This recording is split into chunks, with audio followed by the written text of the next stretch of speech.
नमस्कार, मैं परवेश पामल और आप देख रहे हैं स्टोरीज ऑन स्पॉटलाइट। जब से हमारी गाड़ियों में E20 यानी 20% एथेनॉल ब्लेंडेड पेट्रोल पड़ना शुरू हुआ है, तब से कार मालिकों के बीच भयंकर हाहाकार मचा हुआ है। सोशल मीडिया से लेकर कार फोरम्स तक हर कोई घटती माइलेज और खराब होते पुर्जों की शिकायत कर रहा है। लेकिन पेट्रोल में मिली इस आग की तपिश अभी कम भी नहीं हुई थी कि हमारे road and transport minister Shri Nitin Gadkari ji ने एक ऐसी घोषणा कर दी है जिससे अब डीजल गाड़ी चलाने वालों की भी धड़कनें तेज हो गई हैं।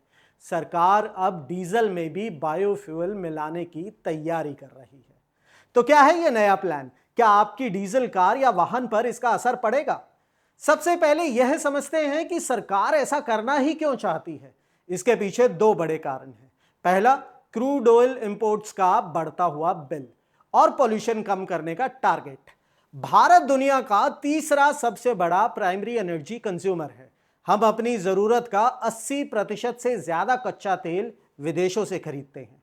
सिर्फ फाइनेंशियल ईयर 2025 में ही हमने 234 मिलियन टन क्रूड ऑयल के लिए 137 बिलियन डॉलर चुकाए हैं और ये बहुत बड़ी रकम है। दूसरी तरफ सरकार ने 2030 तक देश के कार्बन फुटप्रिंट को 30 से 35% कम करने का लक्ष्य रखा है। और जैसा कि हम जानते हैं, डीजल गाड़ियां पॉल्यूशन फैलाने में पेट्रोल से 2 कदम आगे ही रहती हैं। इसलिए सरकार ने अब डीजल को भी बायोफ्यूल ब्लेंडिंग के दायरे में लाने का फैसला लिया। अब आप सोच रहे होंगे कि यह कौन सा बायोफ्यूल है, और यहीं पर एक ट्विस्ट है। दुनिया भर में डीजल में जो बायोफ्यूल मिलाया जाता है उसे कन्वेंशनल बायोडीजल कहते हैं। यह वेजिटेबल ऑयल्स, एनिमल फैट या फिर यूज्ड कुकिंग ऑयल से बनता है। यह काफी फायदेमंद भी है। इससे कार्बन एमिशन 60 से 90% तक कम होते हैं। इंजन की ल्यूब्रिसिटी बढ़ती है और यह पुराने डीजल इंजनों में भी ठीक से काम करता है। ब्राजील, मलेशिया, इंडोनेशिया जैसे देश इसी बायोडीजल का इस्तेमाल कर रहे हैं। लेकिन भारत में एक समस्या है। हमारे पास बायोडीजल बनाने के लिए पर्याप्त फीड स्टॉक यानी कच्चा माल ही नहीं है। हम अपनी जरूरत का 60% एडिबल ऑयल तो खुद इंपोर्ट करते हैं। ऐसे में अगर हम बायोडीजल बनाने के लिए तेल का इस्तेमाल करेंगे तो हमारी फूड सिक्योरिटी खतरे में पड़ सकती है। और जहां तक यूज्ड कुकिंग ऑयल की बात है, तो हमारे यहां तो समोसे काले तेल में तले जाते हैं, तो तेल इकट्ठा ही नहीं हो पाता। शायद इसलिए गडकरी जी ने एक नए विकल्प की बात की है, आइसोब्यूटेनॉल। आइसोब्यूटेनॉल इथेनॉल का ही एक डेरिवेटिव है जिसे गन्ने या मक्के जैसी चीजों से बनाया जा सकता है। इसके कुछ फायदे हैं। यह एथेनॉल से कम कोरोसिव है और इसकी एनर्जी डेंसिटी भी ज्यादा है, जो इसे डीजल के साथ मिलाने के लिए बेहतर बनाता है। सरकार का शुरुआती प्लान है 10% आइसोब्यूटेनॉल ब्लेंडेड डीजल का फीजिबिलिटी टेस्ट करना, और इसकी जिम्मेदारी दी गई है automotive research association of India को। तो टारगेट कौन होगा? सबसे पहले बलि का बकरा, मेरा मतलब सबसे पहले ये फ्यूल हैवी कंस्ट्रक्शन इक्विपमेंट में इस्तेमाल किया जाएगा, यानी बुलडोजर, क्रेन और बड़े ट्रक। यह सेक्टर अकेले ही भारत के कुल डीजल का 3 से 4% पी जाता है, और यहां अगर ये प्रयोग सफल रहा तो इसे देश भर में लागू किया जा सकता है। कागज पर तो ये प्लान बहुत ही चमत्कार लगता है, जैसे कोई डीजल को ही ग्रीन कार्ड दिलाने की कोशिश कर रहा हो। लेकिन इसके कुछ फायदे जो हैं उनकी पहले बात कर लेते हैं। पॉल्यूशन में कमी। शुरुआती टेस्ट बताते हैं कि आइसोब्यूटेनॉल मिलाने से डीजल गाड़ियों से होने वाला प्रदूषण काफी कम हो सकता है। इससे हमें नेट जीरो एमिशंस के लक्ष्य तक पहुंचने में मदद मिलेगी। इंपोर्ट बिल्स में कटौती। अगर हम ब्लेंडिंग में सफल होते हैं तो क्रूड ऑयल पर हमारी निर्भरता कम होगी और अरबों डॉलर की बचत हो सकती है। किसानों की आय। बायोफ्यूल्स कृषि उत्पादों से बनते हैं, जिससे किसानों की आय बढ़ाने में भी मदद मिल सकती है। और आखिर किसानों की आय दोगुनी करने का सपना भी तो हमें पूरा करना है।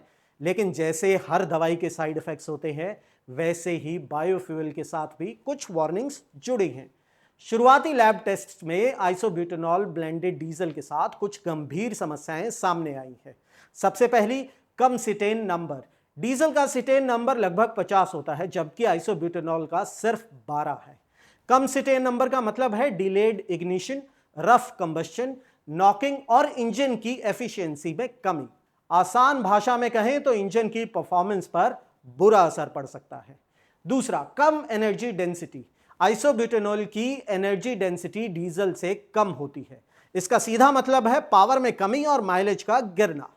इंजन की कंपैटिबिलिटी तीसरा बड़ा नुकसान है। हालांकि कहा जा रहा है कि मौजूदा BS6 इंजनों में ज्यादा बदलाव की जरूरत नहीं पड़ेगी, लेकिन आइसोब्यूटेनॉल एक अल्कोहल बेस्ड फ्यूल है। यह इंजन के रबर और प्लास्टिक पार्ट्स को नुकसान पहुंचा सकता है। और सबसे बड़ा डर यह है कि सरकार एथेनॉल ब्लेंडिंग की तरह ही इसे भी जल्दी से लागू करने की कोशिश कर सकती है। E20 का टारगेट 5 साल से पहले ही हासिल कर लिया गया, जिससे वाहन मालिकों को तैयारी का समय ही नहीं मिला। तो आखिर में सवाल है कि क्या हमें चिंता करनी चाहिए?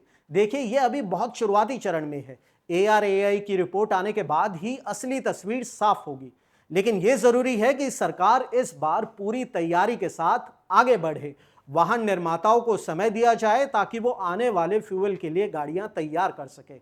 और हाँ, वाहन चालकों को भी समय दिया जाए कि अगर वो अपने वाहन में ब्लेंडेड फ्यूल नहीं डलवाना चाहते हैं तो उनके पास विकल्प उपलब्ध हों। एक और जरूरी बात, जब E20 पेट्रोल आया तो कहा गया था कि यह सस्ता होगा, पर ऐसा नहीं हुआ। उम्मीद है कि सरकार ब्लेंडेड डीजल की कीमतों में कटौती करके आम आदमी को कुछ राहत जरूर देगी। यह कदम पर्यावरण और देश की अर्थव्यवस्था के लिए गेम चेंजर साबित हो सकता है, लेकिन तभी जब इसे सही प्लानिंग और पूरी पारदर्शिता के साथ लागू किया जाए। आपकी इस बारे में क्या राय है? क्या आप अपनी डीजल गाड़ी में ब्लेंडेड फ्यूल डलवाने के लिए तैयार हैं? हमें नीचे कमेंट्स में जरूर बताइएगा। जय हिंद।